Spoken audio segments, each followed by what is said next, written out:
Mesdames et messieurs, assalamu alaikum wa rahmatullahi wa barakatuh. Que la paix et bénédiction, vous aussi, la miséricorde d'Allah soit sur vous tous. Bon Ramadan encore une fois à toutes et à tous. Et toujours, je suis très ravi de vous retrouver, notamment dans cet épisode de culture religieuse, votre connaissance, votre fenêtre sur le monde de l'islam, le monde de la culture islamique.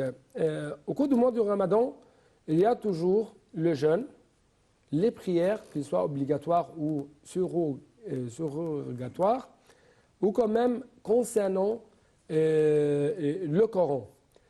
Donc, au cours de ce mois, avec plus de précision, il y a ce qu'on appelle at-tarawih. L'importance de ça, et l'importance de réciter le Coran jour et nuit. Quelles sont les rétributions concernant tout ça? C'est ce qu'on va savoir durant notre discussion avec notre cher invité, Dr Kamal Gadallah, le grand professeur à l'Université de l'Azhar. Vous êtes toujours le bienvenu sur NALTV International. Merci. Merci beaucoup pour nous rejoindre au studio de NALTV International. Et permettez-moi de vous poser ces questions. Tout d'abord, concernant la prière. Et quand même, le Coran a été révélé au cours du mois de Ramadan. Mais la prière, c'est, si je peux dire, un axe culturel, un axe cultuel plutôt, qui rassemble beaucoup de choses. Oui. Jeûne, Oui. récitation du Coran, prière, Oui. et beaucoup d'autres choses. Donc, l'importance de prier au sein de ce mois béni, de ce mois de miséricorde de Ramadan. Premièrement, la salat, en fait, ou bien la prière, c'est le pilier de l'islam. C'est en fait la ligne des marquatives entre un croyant et un non-croyant. Parce que le prophète, il a dit « Al-ahdu alladhi baynana wa baynahum as-salah man tarakaha faqad kafar ». C'est-à-dire, en fait, ce que nous sépare des non-musulmans, c'est la salat. Quiconque renonce à la salat, il est quelqu'un comme mécréant, c'est-à-dire incrédule, ou bien, si vous voulez, un non-croyant. Parce que le signe de la croyance, de la foi, c'est la salat. Au cours du mois de Ramadan, en fait, il y a plusieurs salats surrogatoires. On outre, en fait, les prières obligatoires, donc, qui doivent être respectées à leur temps, dans le cadre du possible. Parce que parfois, on n'arrive pas à faire, surtout, par exemple, la salade d'or de midi en groupe, étant donné que nous tous, nous sommes en travail, donc le travail se termine peut-être à 15 heures, donc on pourrait rater en groupe la prière de midi, la prière fort probable aussi la prière d'après-midi. Donc, de telles salades surrogatoires, même prières surrogatoires, elles peuvent compenser en fait ce qu'on a raté de nos prières. Et aussi, en fait, c'est une sorte de veillée culturellement les nuits du mois de Ramadan. Vous venez de parler de ce qu'on appelle tarawih, ou bien prière surrogatoire nocturne. Tarawih, c'est quoi le tarawih en fait? On rapporte que le prophète sallallahu alayhi wa sallam, une nuit, dans le mois de Ramadan, était sorti pour faire la prière tout seul à la mosquée. Donc, il y avait quelqu'un qui l'a vu, donc il venait en fait se ranger à côté de lui pour faire la prière avec lui, prière en commun. Et un troisième, un quatrième, donc ainsi de suite jusqu'à la fin de l'accomplissement de la salat par le prophète sallallahu alayhi wa sallam sur lui. Donc, la deuxième nuit, c'est-à-dire la nuit suivante, oui.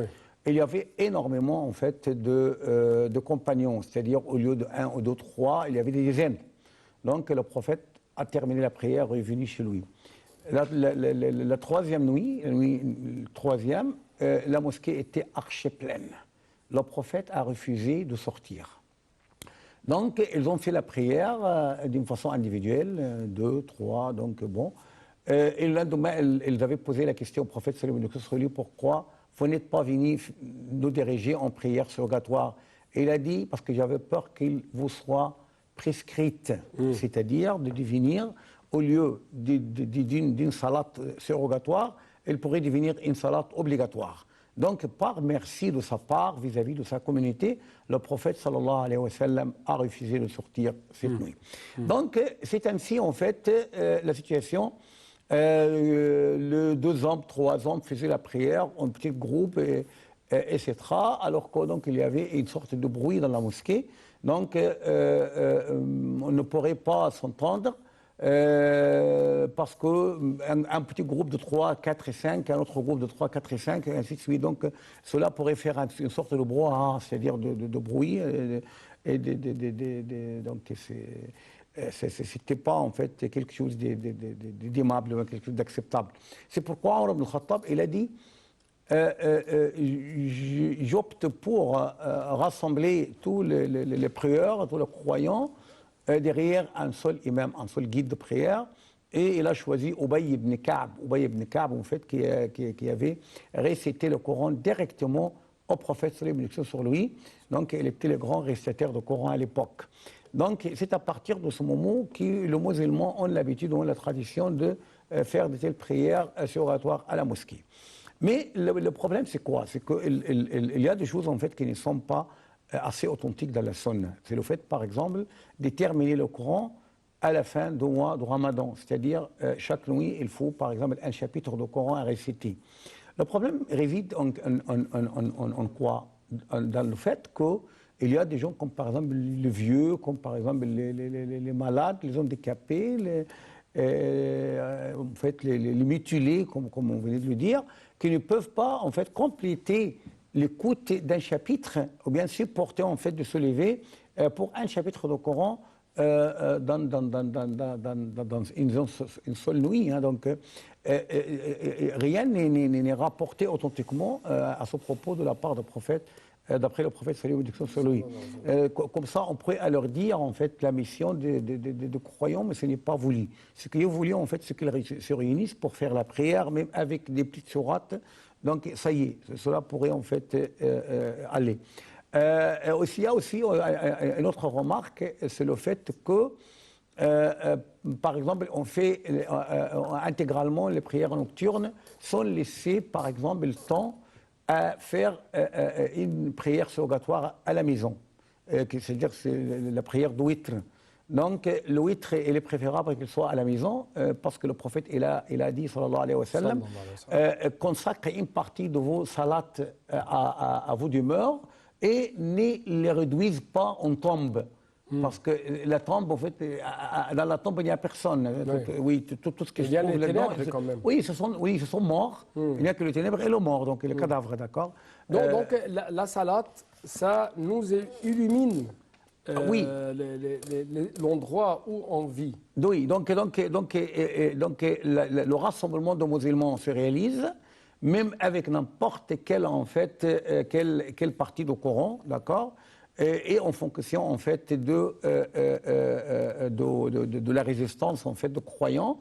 Ils sont tous jeunes, par exemple, il n'y a pas de vieux, il n'y a rien de malade, et on a fait une sorte de plus scrutin oral. Est-ce que vous supportez, par exemple, qu'on vous récite un chapitre entier du Coran chaque nuit? S'il accepte, d'accord. S'il n'accepte pas, donc, les chétifs, les malades et les faibles, ils vont quitter la mosquée tout de suite après la prière de l'Aïcha. Donc, il ne faut pas, en fait, faire la prière de witr à la mosquée pour la laisser à la maison. Donc, comme ça, on pourrait, en fait...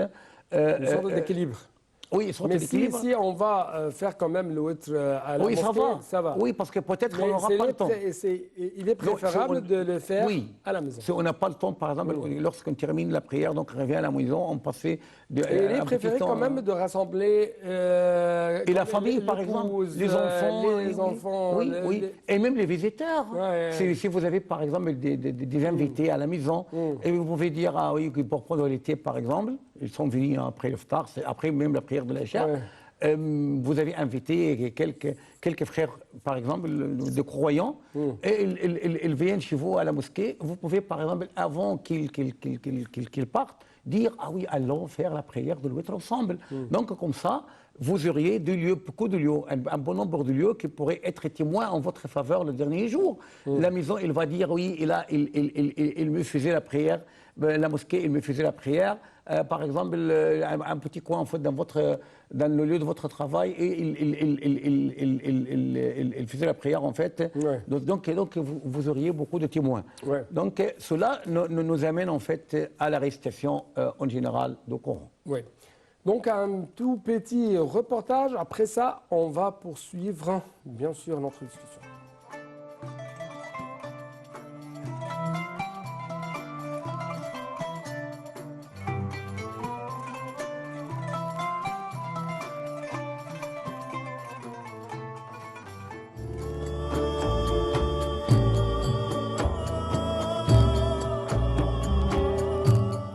Le Ramadan, mois béni du calendrier hégirien, est une période intensément attendue par les musulmans du monde entier. C'est durant ce mois béni que le Coran a été révélé au prophète Mohammed, à lui bénédiction et salut, marquant ainsi un moment clé dans l'histoire de l'islam. Le jeûne, l'un des 5 piliers de l'islam, est pratiqué avec une grande piété et dévotion, offrant une occasion unique de repentir, d'adoration et d'accomplissement de bonnes actions. C'est une période propice à la purification de l'âme et du cœur.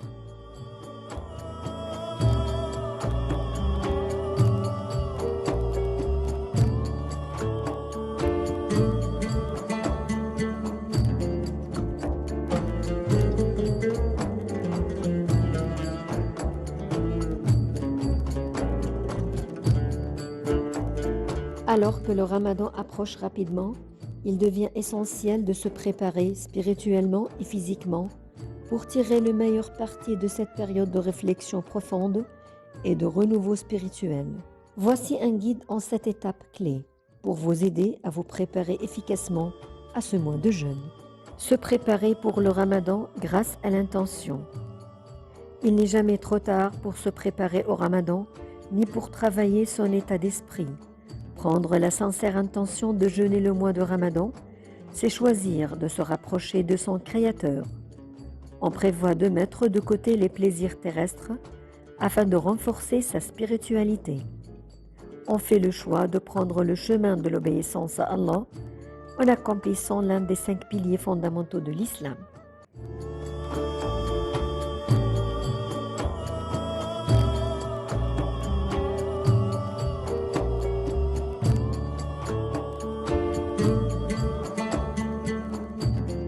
Prendre de meilleures habitudes, la prière ou la salat. La prière, second pilier de l'islam, c'est le rendez-vous quotidien avec Dieu. Alors, pourquoi s'en priver? L'approche du Ramadan est l'occasion de pratiquer la prière avec plus de ferveur que d'ordinaire. Peu importe notre avancée sur le chemin spirituel, il est toujours possible de s'améliorer et de progresser. Profitez du Ramadan pour être plus religieux. Si vous ne faites que les prières obligatoires, faites également les prières surérogatoires. Vous avez toujours eu du mal à vous lever pour le Fajr, créez de nouvelles bonnes habitudes. N'attendez pas le premier jour du mois du jeûne pour vous lancer. Prenez le temps d'assimiler ces nouvelles étapes. Une fois Ramadan arrive, vous aurez déjà acquis de bonnes réflexions.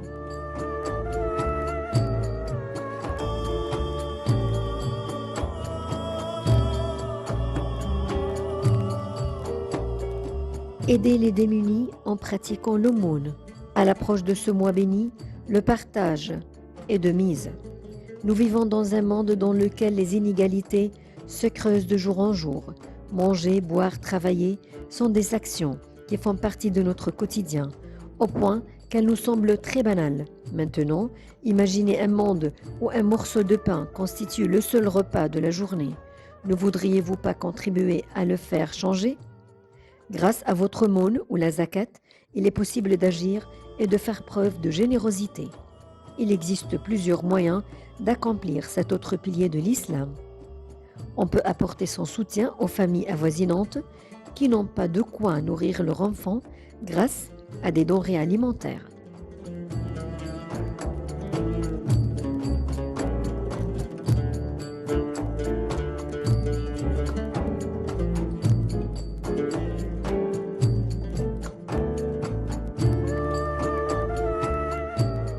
Lisez et réciter des invocations en vue du mois sacré.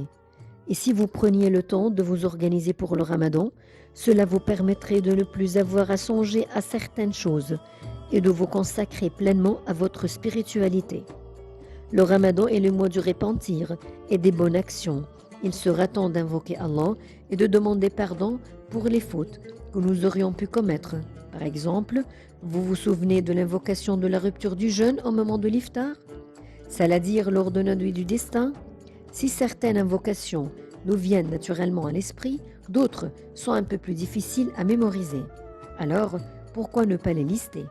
Préparer les invocations que l'on aimerait prononcer pendant le Ramadan, les rendre disponibles et à portée de main.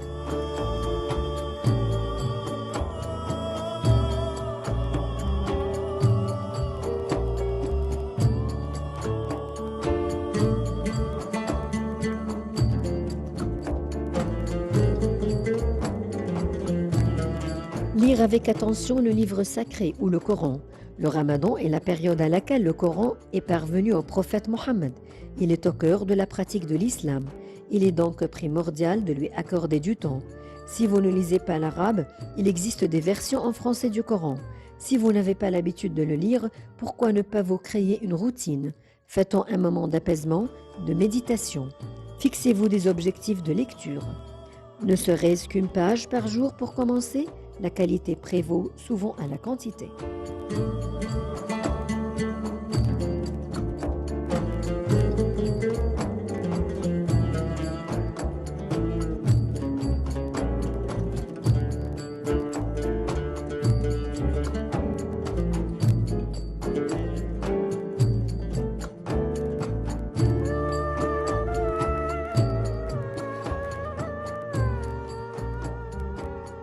Accoutumer son corps à la pratique du jeûne. On parle souvent d'un esprit sain dans un corps sain. Et si nous appliquions ce précepte dans le cadre du Ramadan, tout au long de l'année, notre corps est habitué à recevoir de la nourriture, au moins 3 fois par jour. Comment pensez-vous qu'il réagira à l'arrivée du Ramadan? Il risque de ne pas comprendre. Et vous ne pourrez pas lui demander de fournir les mêmes efforts qu'à l'ordinaire. Alors, ménagez-le. Faites-lui comprendre progressivement qu'il ne fera pas autant de repas que d'ordinaire. Entraînez-vous à jeûner quelques semaines avant. Profitez des jours blancs du mois de Cha'ban. Ce sera une excellente occasion de recueillir les bienfaits de ce mois.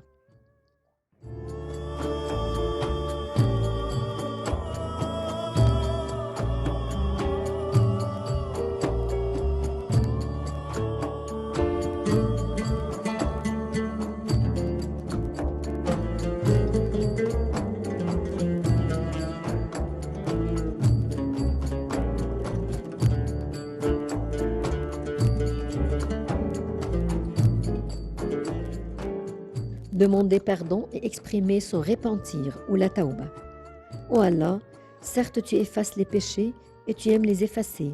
Ainsi, efface mes péchés. Cette doua que l'on répète pendant la nuit du destin reflète très bien l'état d'esprit à avoir à l'approche du Ramadan. C'est la bonne période pour faire un travail d'introspection afin de s'améliorer. Le Ramadan est le mois du pardon et du repentir. Alors, revenons sur nos actes et particulièrement sur celles dont nous ne sommes pas fiers. Admettre ses erreurs n'est pas évident, mais c'est faire preuve d'une grande maturité.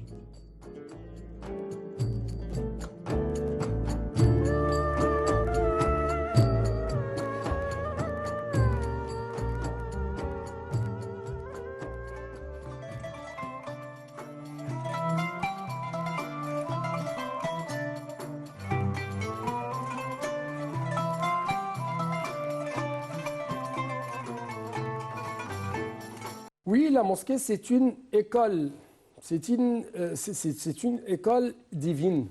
C'est une école, et quand même, le mois de Ramadan, c'est un cycle de formation.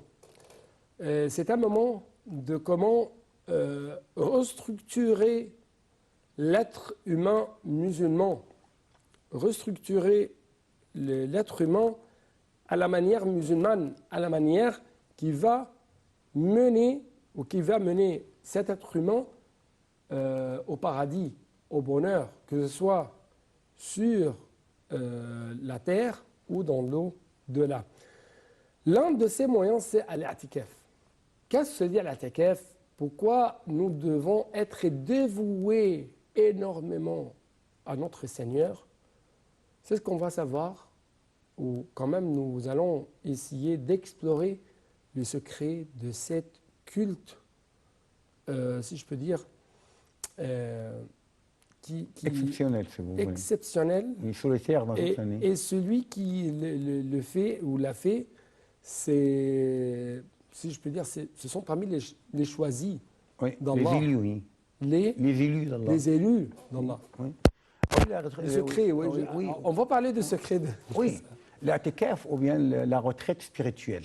C'est-à-dire on se retire spirituellement, on coupe avec le monde de la vie avec qui on a passé toute l'année.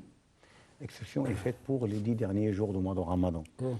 Les derniers jours, c'est pas beaucoup. C'est pas quelque chose de grandiose en fait. Oui, et quand même, il y a un secret dans ces 10 derniers jours du mois du Ramadan, Oui. c'est... Les 10 mois du Ramadan, en fait, comportent plusieurs choses. Oui. Vous avez, par exemple, la nuit grandiose, ou bien la nuit... La nuit de Laylat al-Qadr. Oui, la nuit al-Qadr, d'accord. Vous avez, par exemple, aussi le bilan de votre collecte, c'est-à-dire la moisson. Oui, dans la dernière nuit, parce que le prophète, il a dit, dans la dernière nuit, Allah, en fait, regarde avec affection et providence à ses serviteurs pour leur dire, je vous ai pardonné les péchés. Donc, Je vous ai affranchi de l'enfer. oui, affranchi de l'enfer et pardonné tous les péchés. Donc, le compagnon avait interrogé le prophète, s'agit-il de Laylat al-Qadr? Le prophète, il a dit, non, ce n'est pas Laylat al-Qadr. Oui, donc, par exemple, imaginez les ouvriers lorsqu'ils ils font, en fait, comme il faut leur travail, et seront-ils récompensés ou non? D'accord. Donc, la récompense, c'est au cours de la fin du mois de Ramadan. Donc, les 10 jours, en fait, c'est la dernière chance pour celui qui n'a pas bien travaillé, en fait, au cours des vingtaines de jours écoulés du mois de Ramadan. Donc, c'est la dernière chance et ce sont les jours les plus punis auprès d'Allah. C'est pourquoi il y a dans ce jour ce qu'on appelle la retraite spirituelle ou bien l'I'tikaf. C'est quoi l'I'tikaf, en fait, de la dérivation de terme? Une retraite spirituelle, c'est quelqu'un qui se retire de tout ce qui est délice de la vie pour se vouer, comme vous venez de le dire, entièrement à son Seigneur, à vouer culte à son Seigneur. Le prophète, en fait, c'est lui qui avait tracé cette tradition, comme vous venez de le dire, qui pourrait être considéré comme un stage. Ce n'est pas de formation, mais c'est plutôt d'initiation. C'est-à-dire comme quelqu'un, en fait, qui commence à connaître bien, à sentir bien qu'est-ce que ça veut dire, le fait de vouer culte. Donc, c'est pour la première fois qu'il ne pense plus ni à sa famille, ni à ses enfants, ni à son travail. Il est dévoué essentiellement à vivre avec Allah, avec ce sens. Ça suffit, en fait. Et de s'abstenir, c'est presque de s'abstenir de faire tous les péchés. De couper avec tout le monde. Et de faire tous les péchés. Si vous cherchez, par exemple, c'est pas moi et vous, mais c'est le croyant, c'est le musulman, par exemple, il cherche à passer ses vacances, en fait, pendant l'été, pour s'estiver, en fait, sur les plages et tout. Hein, donc, et il pourrait aussi, par exemple, prendre un congé pour aller faire l'Umrah, le petit pèlerinage, ou bien le pèlerinage. Donc, oui, donc il faut considérer, par exemple, la zikaf comme le pèlerinage. Donc, si vous allez en pèlerinage, vous allez prendre un congé. Donc, considérez que vous êtes en petit pèlerinage, par exemple, et prenez les 10 derniers jours du mois de Ramadan en tant que vacances. Ils ne seront pas, en fait, entièrement 10 jours, parce qu'il y a aussi le jour accordé par l'État pour 3 ou 4 jours pour l'Eid. Donc, vous allez prendre une petite semaine pour passer la retraite spirituelle à la mosquée. Le prophète, il était rapporté que le prophète, c'est d'après Aïcha, qui était son épouse normalement, et la mère de croyants.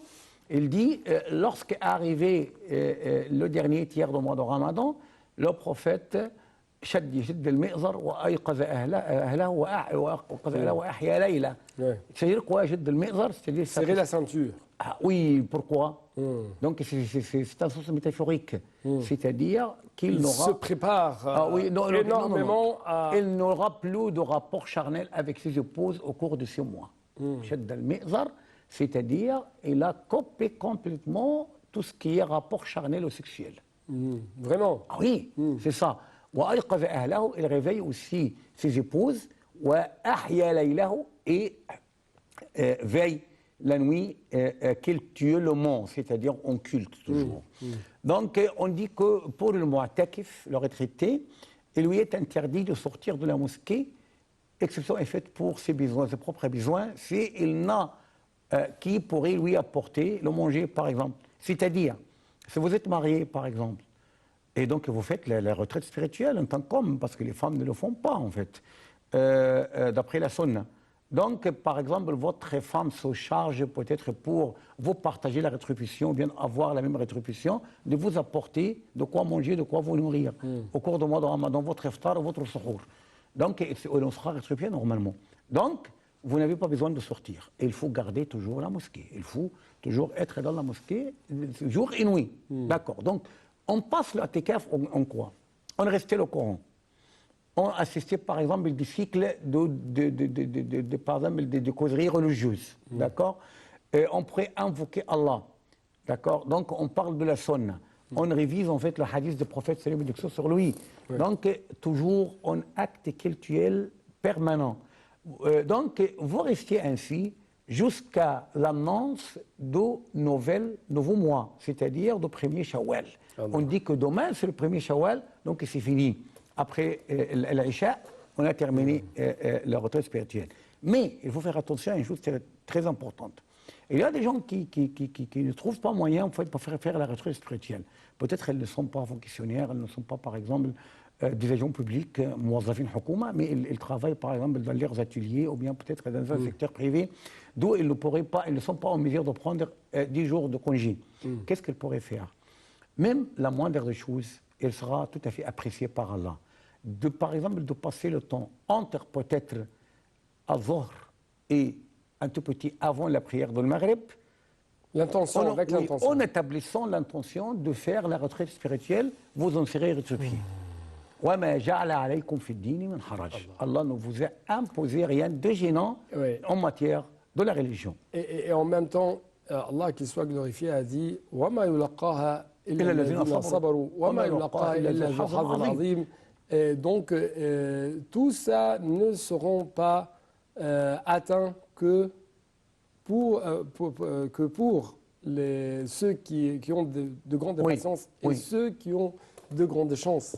Il faut être sûr que n'importe quel succès qui vous est accordé, c'est un don divin de la part d'Allah. C'est un guide quand même de la part d'Allah. Ah oui, c'est une sorte de guidée en fait divine, d'accord, de guidée divine. Donc c'est purement une grâce divine en fait, une providence, un acte providentiel. C'est pourquoi nous devons toujours remercier Allah pour nous guider vers le bon chemin, pour nous guider vers les bonnes actions. Même vers l'islam. Alhamdulillah, c'est-à-dire, alhamdulillah, grâce à Dieu. Même dans le Coran. D'avoir être musulman. Et c'est une grâce. Oui, c'est un grand don divin. C'est-à-dire, une fois ils seront dans le paradis, les croyants vont dire, ou bien diront, Alhamdulillah, alladhi hadana li hadha, wa ma kunna linahtadiya lawla an hadana Allah. Et quand même, quand on prie Allah, on fait des prières, Allah qui soit glorifié, il y a toujours ce verset. Alhamdulillah, alladhi hadana li hadha wa ma kunna linahtadiya lawla an hadana Allah. Il louange Allah qui nous a guidés en fait vers ce chemin. À moins que Allah nous oriente vers ce bon chemin, nous ne serons jamais guidés. C'est-à-dire d'une part, Rabbana la tuzigh qulubana ba'da idh hadaytana, ô notre Seigneur, ne trouble pas nos cœurs après nous a accordé déjà la bonne guidée. وآخر دعواهم آخر دوام أن الحمد لله رب la العالمين. dernière invocation, l'ultime invocation en fait, parce que Akhir, ce n'est pas seulement la dernière, mais l'ultime, c'est-à-dire le coron mot de l'invocation, c'est Alhamdulillah Rabbil Alamin, louange à Allah, Seigneur de l'univers. Alhamdulillah Rabbil Alamin, c'est grâce à Dieu, nous remercions Dieu pour nous a guidés à faire cet épisode avec vous. Et merci beaucoup donc. Je vous en prie. Merci. Et j'aimerais bien sûr que... Et bon Ramadan pour bon tout le monde. Ramadan, oui, bon Ramadan. Et quand même après ça, bon Eid à tout le monde, parce que à la fin de chaque acte cultuel, il y a toujours une récompense, il y a toujours Al-Eid, la joie, la fête. Il y a toujours un Alhamdulillah Rabbil Alamin. Alhamdulillah Rabbil Alamin. Oui. Donc avec Alhamdulillah Rabbil Alamin, nous devons vous dire Assalamu alaikum wa rahmatullahi wa barakatuh, mais que la paix, bénédiction, mais aussi la miséricorde d'Allah soit sur vous tous et à la prochaine.